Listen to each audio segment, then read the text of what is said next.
got lots of feelings about it, but every bird needs to leave the nest, even if mama bird's not ready. It's been a long journey to even get to this point where I feel even remotely ready to put out something like an album's worth of songs. I've had this album recorded for 2 years, and I've fallen into this state of paralysis of telling people, yeah, it's coming, and then I just don't put it out.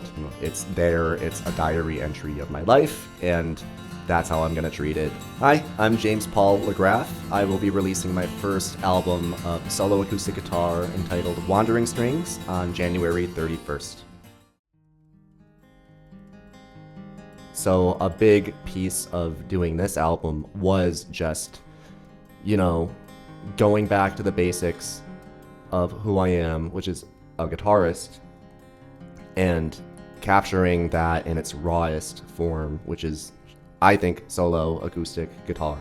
Those who know me know that I do other things. I compose for orchestra, I do jazz arrangements, I do like synthier stuff, and I've experimented with all of those things, but truthfully, the last 10 years has just been a learning process of all of them. So because I do enjoy mixing things up so much, I wanted to go back to my roots with this, which was always just me sitting playing an unplugged guitar. Compositionally, I chose songs that had harmony as well as some sort of melody to carry you through. When you're the only instrument, it's important that you're hitting the bass, those root notes, on top of the full harmony, and then when, you can add melody on top of it, then suddenly, cool, you're giving someone's brain enough to latch on to keep it interesting. With it being solo acoustic guitar, everything is just one instrument on its own. There's no layering going on. A lot of people listen to it and actually ask me, what was the layering process like? Did you record the bass parts? Did you then go and record the chords? I composed it to play it all at once. So that's what you're hearing, and hopefully that shines through. For every single song, not a single song has a layer. Every song is just one instrument. No layering. All of these songs, some of which were created and composed more recently than others. This goes back as far as 10 years-ish ago. But, the way I end up writing a lot of music is just sitting and playing and fiddling around and wandering. My fingers just wander, and eventually I stumble upon something that I like, and I let it sit and flourish into full-blown ideas and eventually full songs. And the way I like to write is sitting on things for a long time, hence taking so long to put anything out. But with that, I can revisit it in different states of mind and really make sure that it's representative of what I have always thought it should be. A lot of inspiration also came from inheriting this guitar from my father, who actually passed away right before I decided to do this. It's on his guitar. The guitar's name is Erwin. It's named after his middle name, James Erwin Lagraff. He had the biggest impact on me when it has come to my playing. He was always my biggest supporter, and a lot of the album was written in his presence, just borrowing his guitar, sitting in the living room and playing away. I remember sitting in the ICU and playing for him. And he couldn't talk, but he would nod his head that he wanted me to play. And in that, I felt such a connection to the instrument itself, again, that guitar. And after everything we got through, his funeral, I couldn't put it down. For a year, I couldn't put it down. I will say I wanted to honor him with it, so at his funeral I did play a few selections on the guitar, one of which was Steve Howe's song Clap, which is one of his favorites. And he, for years, wanted me to learn that tune, and he would try to tinker around with it. He had finger issues. He actually had his index finger crushed in a forklift incident when he worked at, I forget which department store.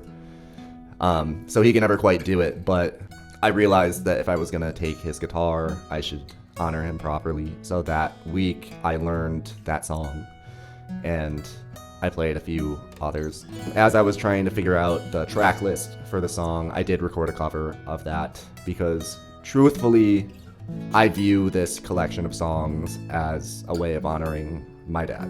That being said, I wanted to keep everything original. Having just one cover felt a little weird, so there'll be more room for covers down the line. It was a difficult recording process. To this day, even talking about it right now, but I'll pick up that guitar, specifically that guitar, and sometimes I'm playing it and it just hits me all at once. It was tough. It was tough to have something you loved so much cause so much pain at the same time. So, especially through the recording process of this, would numb myself. And I didn't do a single recording session for this album without a bottle of tequila and a packed bong next to me. And water. It's important to stay hydrated. But, these days I actually never really record like that unless I'm really trying to capture that vibe, that headspace that I'm in a moment. I went to school for audio engineering on top of learning music and theory and performance and all of that, but there are so many tools you can use nowadays in post to polish something, but really what you want is to get as close to capturing lightning in a bottle as you can, right? So the better that first initial raw recording is, the better the final product is going to be even after mixing, mastering, etc. So it came back down to, okay, getting the right microphones. This microphone that I'm using right now was something I bought so that I could be able to produce this album.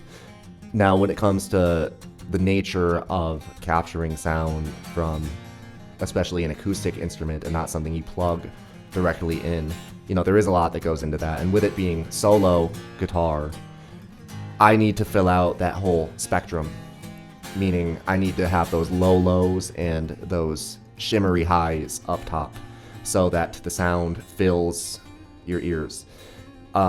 It's experimenting with different mic placement techniques. I realized this needs to be recorded in stereo, which, in hindsight seems obvious, but you get this effect where you have one microphone pointed somewhere around the 8th or 9th fret, and then the other one I put on the other side just slightly off from the sound hole.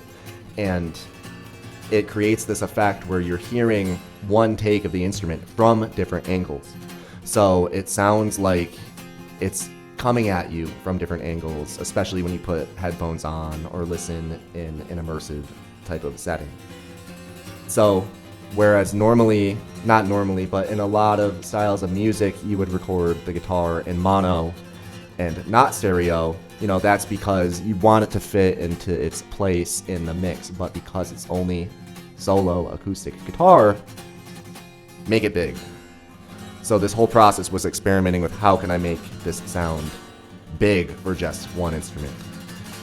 I was doing upwards of 20 to 30 takes per song and going through and deciding which ones I liked, which ones really captured the right energy.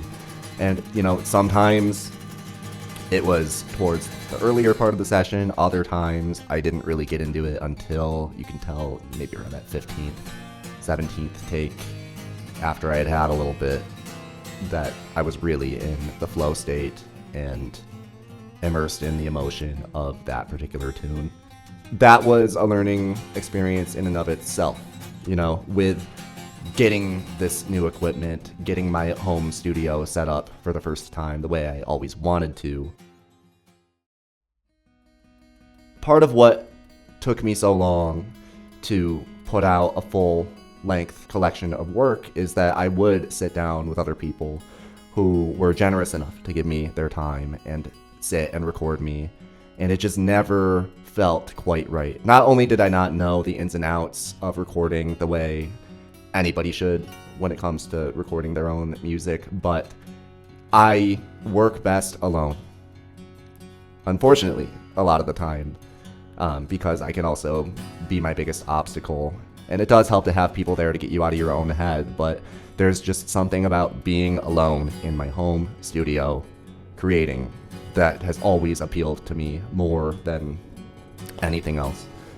The process of building my home studio, that actually happened in my last apartment in Williamsburg, Brooklyn. It just came down to getting, like carpeting and the right padding, because again, it goes back to getting it right when it's going into the microphone the first time, before you add any effects or anything. But, I've talked about getting these microphones. These are the Slate ML1 microphones. They're so awesome because they capture such a sterile recording that is then used with their emulation software to emulate the microphones that we've been conditioned to hearing and loving over the past, few centuries. And of course, a lot of people will say, no, it's not the same thing. I think this stuff does just as good of a job, and it gives me options. I don't like being confined to just one microphone, and they really take it to the next level. So I was able to match the right settings to each song and get the mood right. So that is one huge piece. The other piece is my mixing console back here, Yamaha MG10XU. And it's just a direct USB to computer interface. But I found that even just throwing a little bit of reverb on it, I would connect the microphones to this console, add just a little bit of the reverb, and it's like the sound was 90-something% of the way there. And what I love about it is it really captures the glow of my dad's guitar. Specifically, I've always loved the way it resonates, and once everything was perfectly dialed in, it captures something really great.